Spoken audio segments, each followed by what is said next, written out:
લાખો ભક્તોએ મા નર્મદાની ને મા ગંગાની બહારથી પૂજા અર્ચના કરી છે. તમામ પર મા નર્મદાના મા ગંગાના આશીર્વાદ વર્ષે એવી પ્રાર્થના કરું. સાથે સાથે ગુજરાતની જીવાદોરી કહેવાય મા નર્મદા, અને મા નર્મદાને આ 10 દિવસ સતત માઇક પર જાહેરાત કરવી પડે. કોઈ કચરો ના નાખતા, કોઈ પ્લાસ્ટિકની થેલીઓ ના નાખતા, કોઈ ફળિયા ના નાખતા, એ આપણા માટે શરમજનક કહેવાય.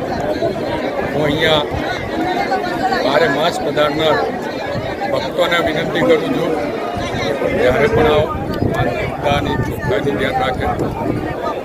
મા નર્મદા આપણી મા કહીએ છીએ, આપણી જીવાદોરી કહીએ છીએ, ત્યારે એને ગંદી ના કરીએ, એમાં કચરો ના નાખીએ, શ્રદ્ધાપૂર્વક એની પૂજા કરીએ, એમાં સ્નાન કરીએ. પણ જે આપણે એને ગંદી કરીએ છીએ એમાં પવિત્ર થવા આવતા હોય ત્યારે માને ગંદી કરવો એ ખૂબ દુઃખદ છે.